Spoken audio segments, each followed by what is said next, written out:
Hablemos de Paraguay entonces. Bien. Yo diría que el descubrimiento de la importancia de Paraguay en la historia de Sudamérica, por lo menos, es relativamente tardío.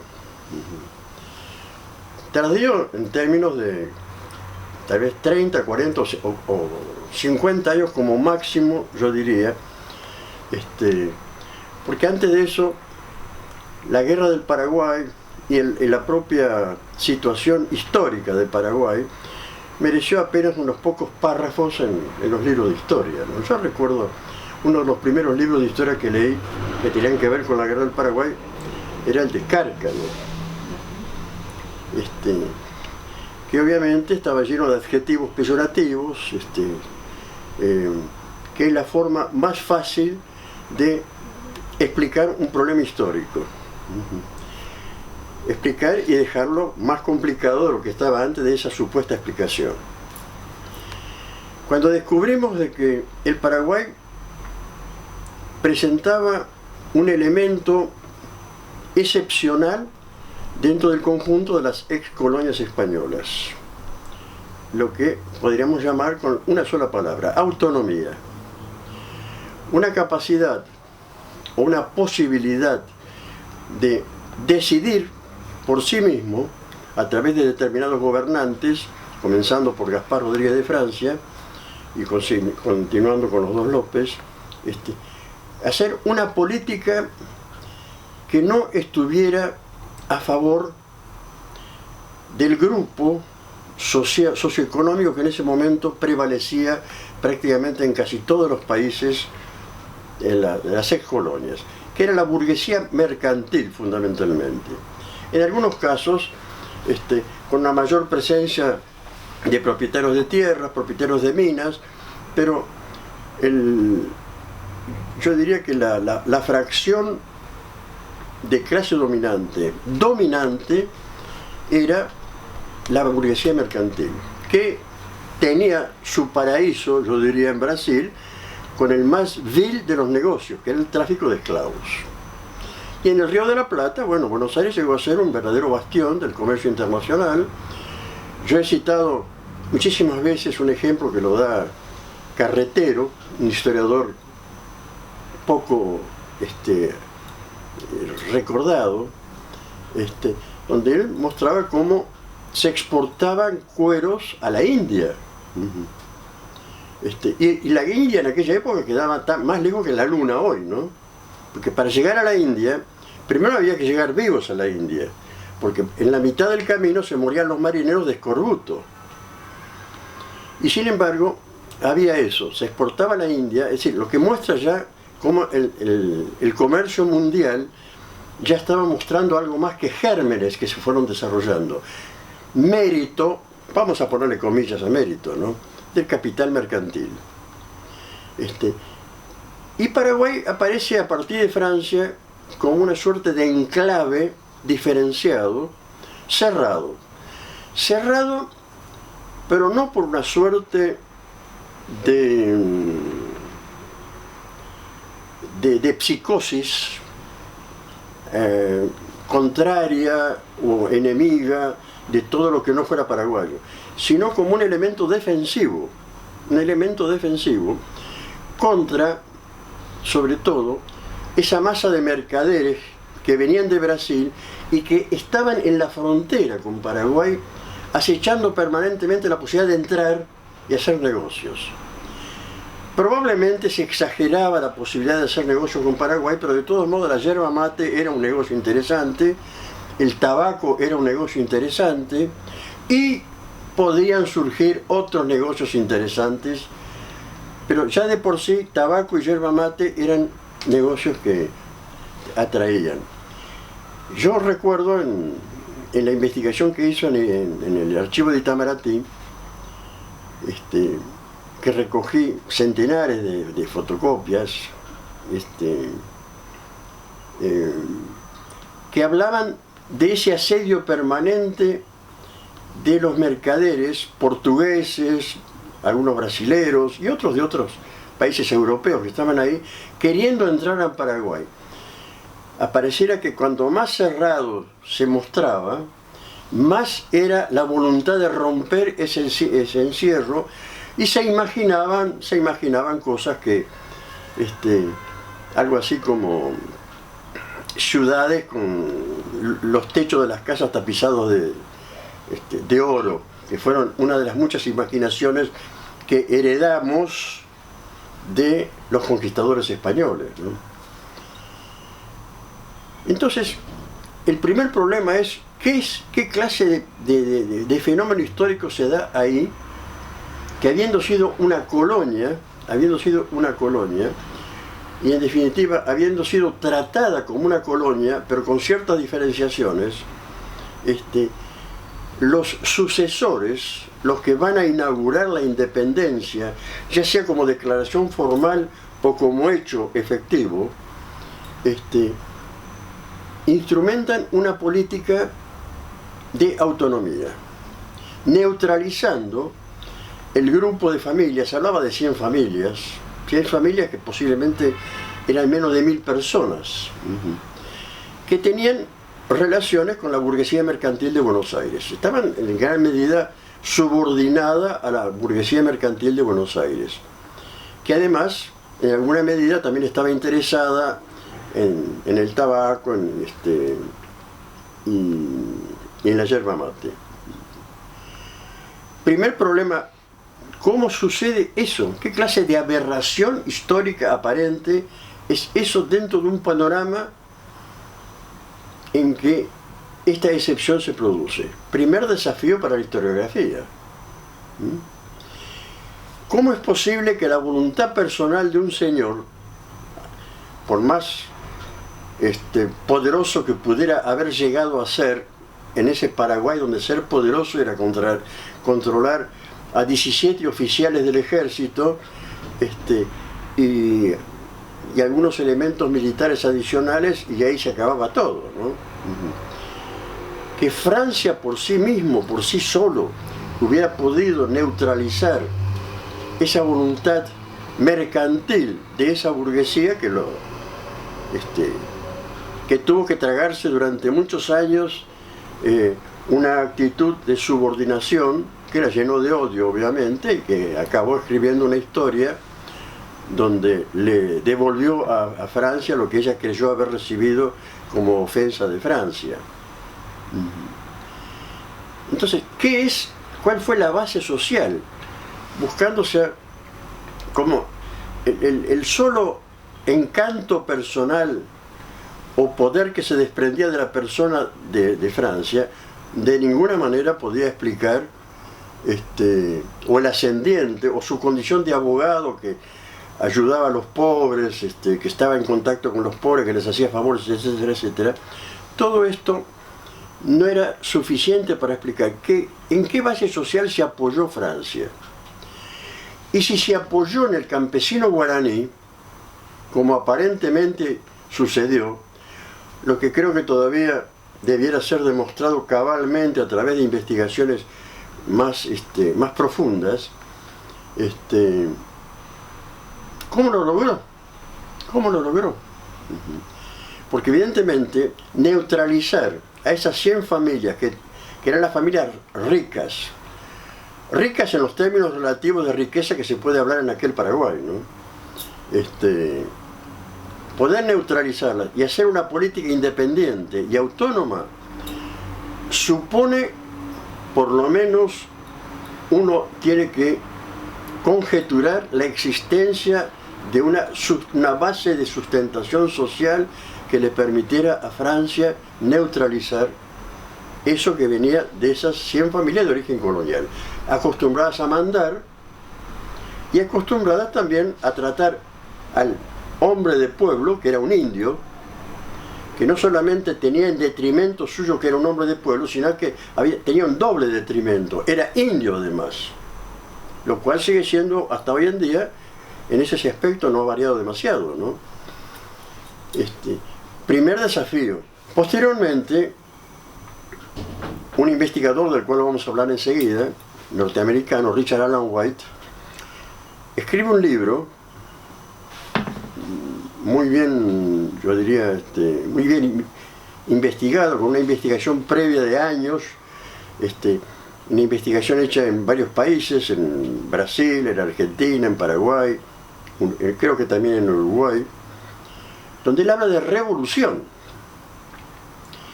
Cuando se habla de revolución, entendemos que Richard comprueba de alguna manera que hubo transformaciones radicales. Las estancias de la patria, por ejemplo. ¿Qué significaron las estancias de la patria? Eran latifundios expropiados a propietarios particulares y transformados ¿en qué? En esos latifundios, que eran propiedad del Estado, vivía gente. ¿Cuál era la relación del Estado con esa gente? Eran propietarios, eran arrendatarios, era gente que estaba ocupando de por vida, disfrutando de la posibilidad de explotar esa tierra, pagaban o no pagaban algún canon, algún impuesto.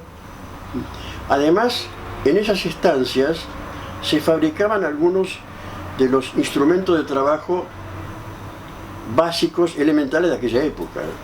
Primer problema historiográfico. ¿Qué clase de estructura se va conformando que le permite inaugurar a Francia un proceso que va a terminar prácticamente en 1870 con la destrucción del Paraguay, caracterizado por la autonomía?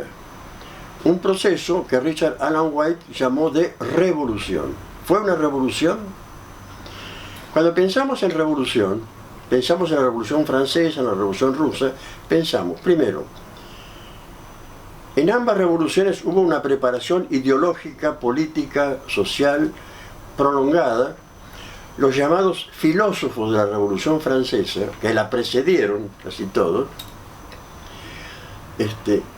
de los cuales quien dio una imagen muy acertada, para mi juicio, sobre la importancia popular que llegaron a tener algunas ideas vehiculadas por los Diderot, d'Alembert, etcétera, etcétera, fue Tocqueville, donde Tocqueville decía que las ideas de esos personajes llegaron a las masas populares analfabetas a través de los curas de aldea y de algunos maestros y funcionarios municipales. Bueno, entonces uno entiende, hubo toda una preparación que podríamos llamar político-ideológica, cultural, de masas analfabetas, cuyo analfabetismo no impidió que pudieran sumarse, no totalmente, no en un 100%, a la llamada Revolución Francesa. Porque también tuvo oposición de masas, cosa que no siempre se destaca suficientemente. La sublevación de la Vendée, etcétera, etcétera. Bueno. Hubo una preparación que en Paraguay ignoramos que la haya habido. Hubo, tanto en Rusia, obviamente, tenemos el marxismo y tenemos otras variedades de pensamiento revolucionario. Rusia tuvo un filósofo muy importante llamado Herzen, por ejemplo, ¿no? Del cual se habla muy poco, fue como, yo diría, un tanto eclipsado por la literatura marxista. Pero Chernyshevsky, un hombre al cual Lenin estimaba muchísimo como uno de sus maestros. Bueno, ¿hubo en Paraguay algo de eso? Hasta donde sabemos, pero resulta que sabemos todo lo que debiéramos saber, ese es otro interrogante. Hubo además grupos organizados. Finalmente, si bien los jacobinos, los girondinos, etcétera, etcétera, no eran partidos políticos clásicos como los que después vendrían, eran grupos organizados que actuaban dentro de ciertos moldes ideológicos y ciertas estructuras comportamentales. ¿Hubo eso en Paraguay? ¿Hubo algún destaca, para usar una frase bastante familiar para los marxistas de 40 o 50 años atrás, ¿Hubo un destacamento de vanguardia en Paraguay? Como sí lo hubo en Francia y como sí lo hubo en Rusia. Por eso todas estas cosas, estas ausencias, esas diferencias radicales en relación a los dos ejemplos paradigmáticos que siempre vienen a la cabeza, representan verdaderos desafíos para el historiador. Esos son los problemas que hay que estudiar, porque además la dilucidación de esos problemas puede tener un enorme valor para conformar un pensamiento diferente en los días de hoy. Siempre existe, eso lo trató muy bien Kuhn en su famoso libro sobre los paradigmas y el conocimiento común, siempre existe la disposición a pensar dentro de las categorías tradicionales. Por eso Max Planck decía que para que los grandes físicos que tenía Alemania aceptaran todo el mundo de la microfísica que él había comenzado a descubrir, era necesario que se muriera una generación. Llegó a decir eso, que se muriera una generación. Porque gente inteligentísima, gente genial, no lograban concebir algo que rompía con el paradigma que tenía metido en la cabeza. Bueno, ese es otro problema también que tenemos siempre en el análisis histórico. En el análisis histórico y en el análisis de la realidad, tendemos a analizar la realidad con categorías que ya no sirven, que son anticuadas. Es como si no hubiera pasado nada, o no advertimos que ha pasado algo muy importante. No advertimos, ni en Brasil ni Argentina, que en todos estos años de gobiernos progresistas se fueron acumulando los elementos sociales, económicos y políticos del desastre que está aconteciendo en Brasil y en Argentina. No lo advertimos. Y estaba aconteciendo, porque evidentemente las situaciones dramáticas que están viviendo nuestros pueblos no son floraciones que surgieron de un día para otro con motivo de una lluvia de verano. Bueno. El libro de Richard Alan White, que es todo un personaje del cual vamos a hablar enseguida, de alguna manera presenta desafíos, porque él habla de la primera revolución popular en aquella América mal llamada latina, que todavía seguimos llamando de latina, a pesar que los indios se han atrevido a gobernar Bolivia y a ser el mejor gobierno de los llamados gobiernos progresistas de América Latina, de la mal llamada América Latina. Bueno, lo cual es imperdonable, porque que un indio se destaque por su calidad de presidente y de conductor de su pueblo desafía prejuicios que se niegan a desaparecer.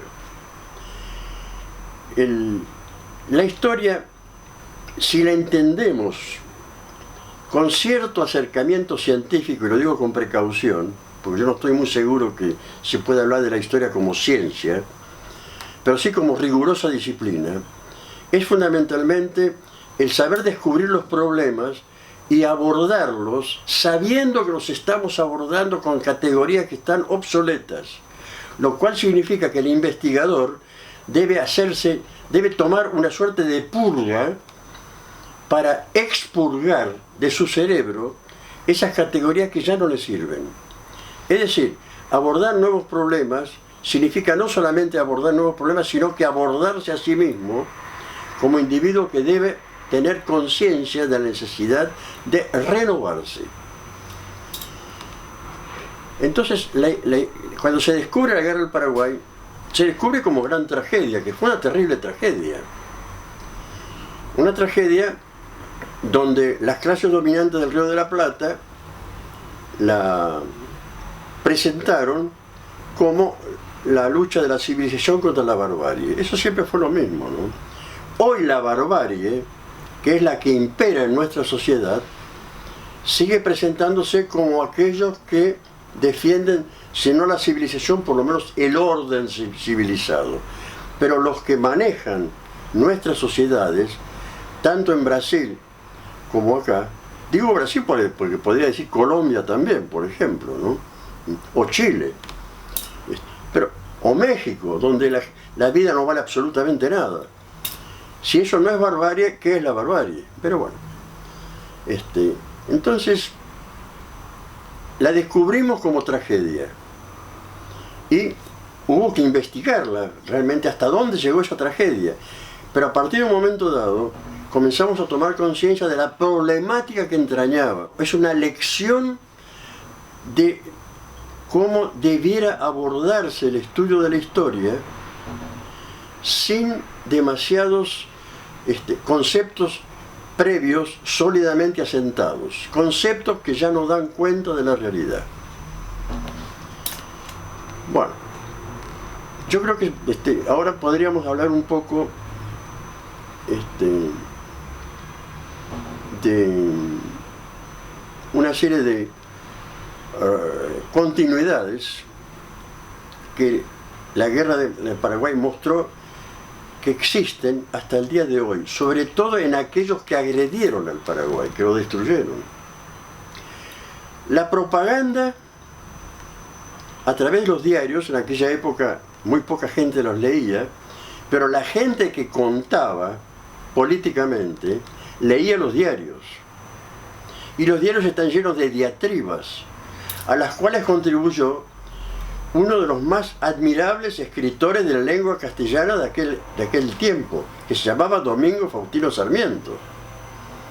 Tremendo escritor, con una elocuencia tremenda,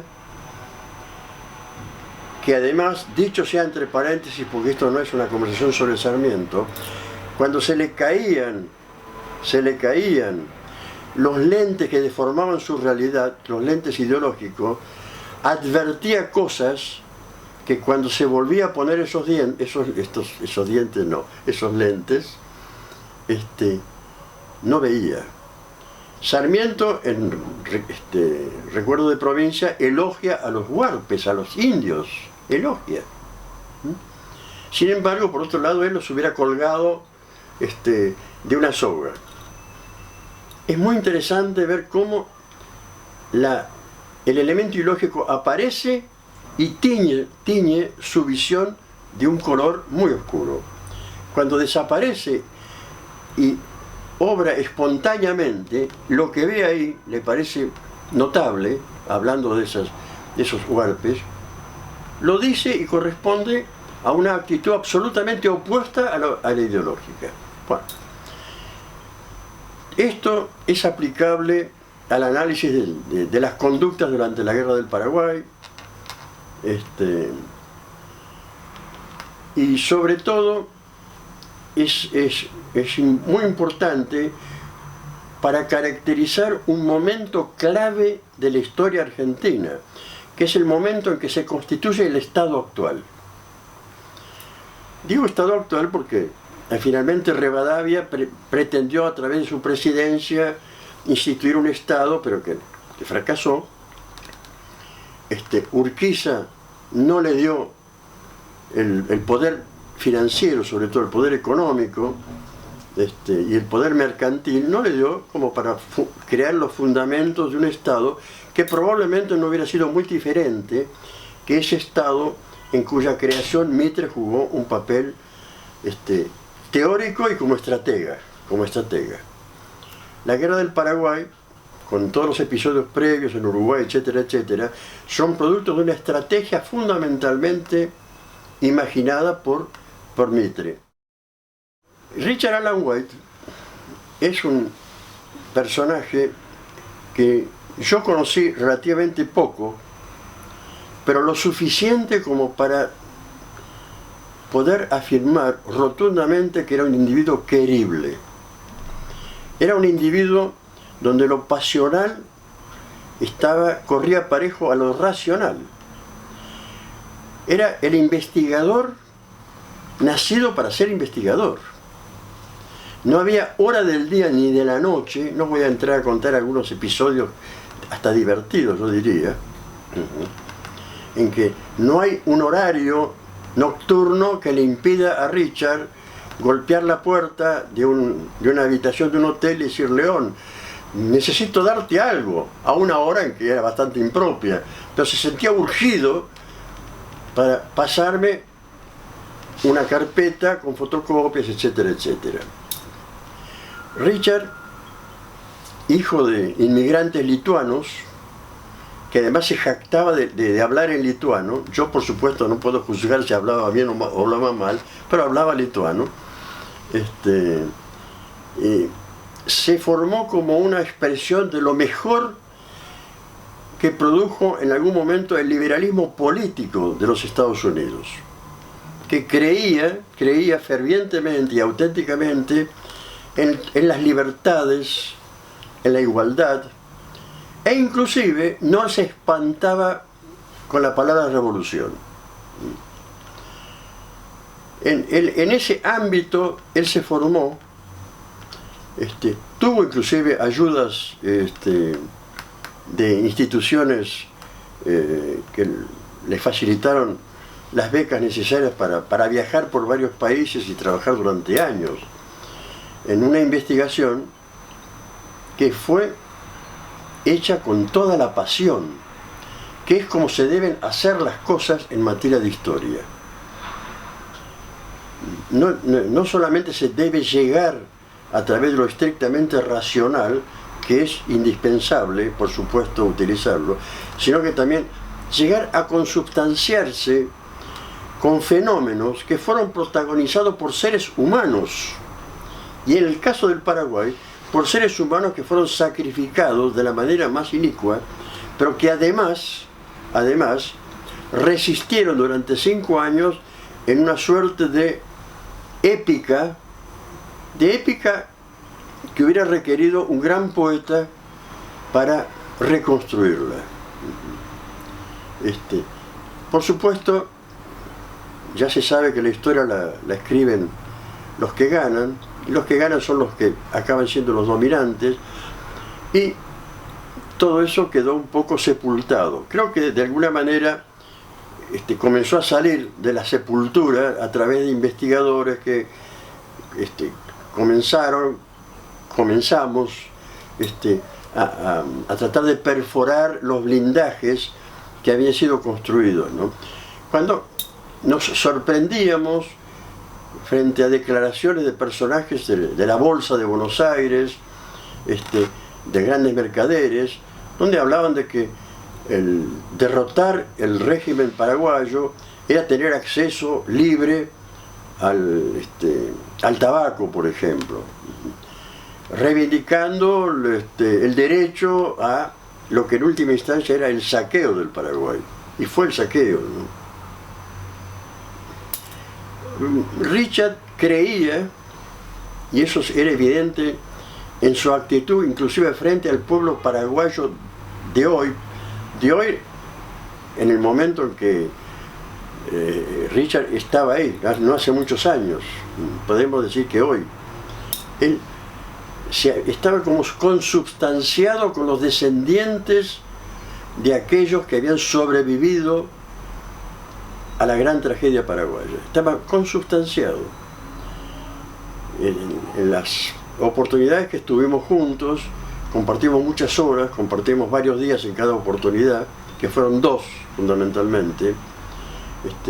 Pude advertir cómo se le acercaba gente que lo conocía, porque él había vivido un cierto tiempo en Paraguay, lo conocía, e inclusive los escuchaba hablar de cosas familiares de las cuales Richard estaba interiorizado.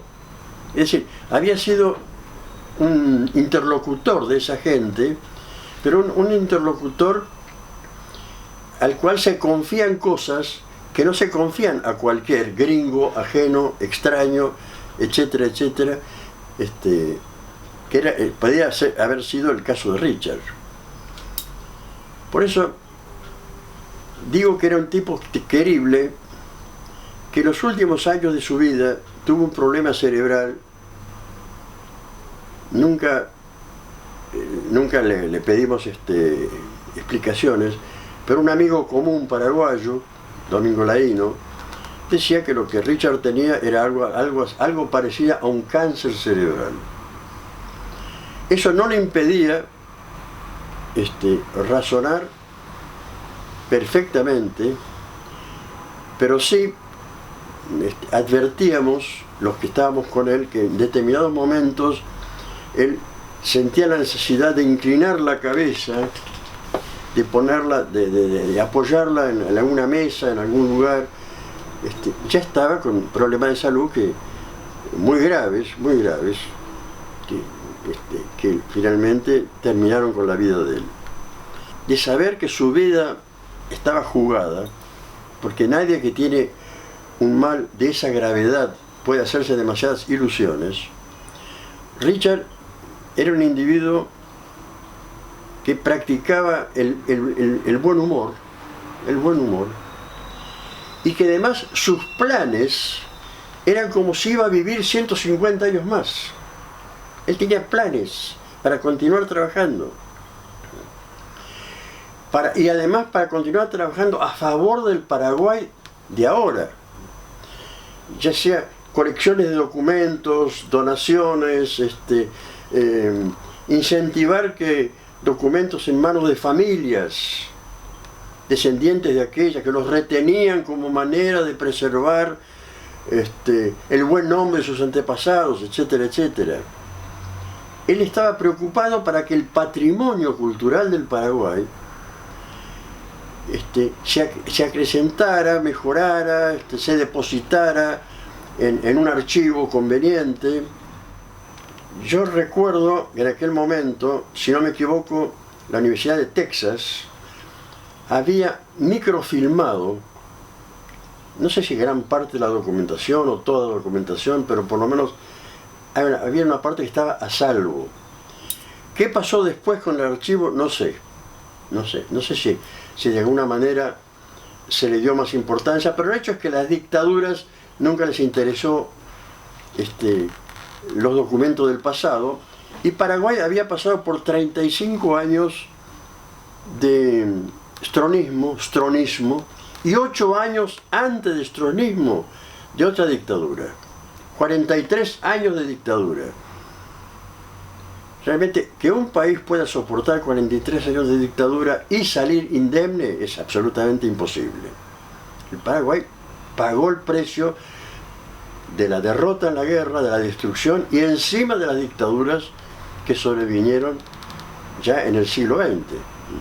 La historia no desaparece como hechos fácticos, como lo fáctico, pero no desaparecen sus consecuencias que se incorporan a los procesos. Los procesos que no se ven, que no son visibles, pero que actúan a través de las prácticas comportamentales de la gente. El reclutamiento del ejército brasilero se hizo violentamente, como se hizo acá. Yo tengo el libro que se llama 5 años de guerra civil, donde muestro que se reclutaba a la fuerza. La diferencia era que allá se reclutaba fundamentalmente esclavos. Y se les prometía que si sobrevivían, serían liberados. Bueno, pasan los años, me transformo en profesor de la Universidad Católica, estoy dando un curso de posgraduación. En la primera clase me dan la lista de alumnos y veo que hay una alumna que se llama Neusa Solano López, doctora en historia, que estaba haciendo una post. Era un curso esas clases que duraban 3 horas y con un intervalo de 15 minutos. En el intervalo digo, Neusa, y aparece una negrita muy simpática. Dice, sí, ya sé lo que me va a preguntar. Bueno, si sabes, a ver, explícame, ¿de dónde sale tu apellido? Dice, un antepasado mío, de ella, que era abuelo, debía ser un bisabuelo posiblemente, ¿no? Fue uno de los pocos antiguos esclavos sobrevivientes. Cuando de pronto se vio libre, lo primero que tenía que hacer es adoptar un apellido. Y él no quería adoptar el apellido de sus antiguos amos, como si lo hacían muchos ex esclavos. Entonces él se presentó a una oficina no sé qué tipo de oficina, pero donde te concedían el apellido y le preguntaron, bueno, ¿cómo se va a llamar? Dijo, Solano López. Y el escriba le registró, no sé, posiblemente no se dio cuenta, de la profunda ironía, y además no solamente ironía, sino que la venganza que estaba ejerciendo ese hombre, la extraordinaria lucidez y coraje, porque se exponía a que lo metieran nuevamente como esclavo, porque la esclavitud fue liquidada legalmente en Brasil con posterioridad. Esos son los elementos así concomitantes que rodean, que son las cosas humanas que se van desprendiendo de una investigación que además tuvo esa cosa de encontrarme con alguien que desciende de un ex esclavo que adoptó el nombre del tirano sangriento. Porque lo menos que le decían en la prensa brasileña era tirano sangriento. Pero también descubrí que una parte de la prensa brasilera, una parte menor, pero una parte, atacaba violentamente al gabinete del emperador sin defender a Solano López. Lo atacaba por belicista, etcétera, etcétera. Que también hay otro aspecto ahí que hace a la historia de Brasil. En una palabra, el día que sea posible metodológicamente integrar todo ese conjunto en una historia unificada, no dividida artificialmente por las fronteras nacionales, que son, por lo menos, yo no sé si ahora son tan artificiales, ahora, pero en aquel momento no eran absolutamente artificiales, inclusive las fronteras se movían. Pero de todos modos, ese periodo solamente se puede entender cuando se ve la interdependencia que hay entre los fenómenos históricos que está viviendo la monarquía, su contradicción permanente con los estados sureños, los que habían protagonizado la guerra de los farrapos, y el capital mercantil, la oposición de Inglaterra al tráfico de esclavos, la derivación de capitales que habían estado en el tráfico de esclavos al Río de la Plata. Eso conforma una unidad. Yo la verdad que no estoy muy actualizado con la bibliografía, hace años que la abandoné por otra cosa, pero metodológicamente los que están interesados en esa historia debían recuperar la posibilidad de ver todo eso en conjunto. Como eso excede las fuerzas intelectuales y físicas de una persona, requería un equipo de trabajo. Creo que se ganaría muchísimo, ¿no? Yo estuve en la ciudad de Pelotas, por ejemplo, donde todavía estuve hace cuánto, 15, 16 años atrás. Es una ciudad importante del sur de Brasil, donde están lo que son las ruinas de los antiguos saladeros, que eran un elemento fundamental para entender el interés de los riograndenses en Uruguay. Porque resulta que las vacas comían mejor el pasto uruguayo que el pasto brasilero, para decirlo groseramente. Y de ahí que obligaron esos riograndenses que tenían los antecedentes de la guerra independentista o secesionista de los farrapos, ejercían una presión permanente sobre el imperio. Y al mismo tiempo permitían que Mitre, o el mitrismo como corriente política, se apoyaran a esta gente para presionar al imperio. Algo que habría que estudiar más atentamente es una cosa muy inteligente que se le ocurrió a Mitre: mandar a José Mármol, como diplomático, a presionar al imperio para que intervenga en Uruguay, pero valiéndose al mismo tiempo de las ganas que tenían los líderes del sur, del Río Grande do Sul sobre todo, de una vez por todas anexar al Uruguay y transformarlo en la definitiva provincia cisplatina del imperio, ¿no? Ahí hay otro problema metodológico: ver cómo todo esto recuperar la unidad que realmente existió y que la estudiamos como si de una manera fragmentada por fronteras que fueron trazadas de una manera bastante aleatoria, que pudieron ser diferentes.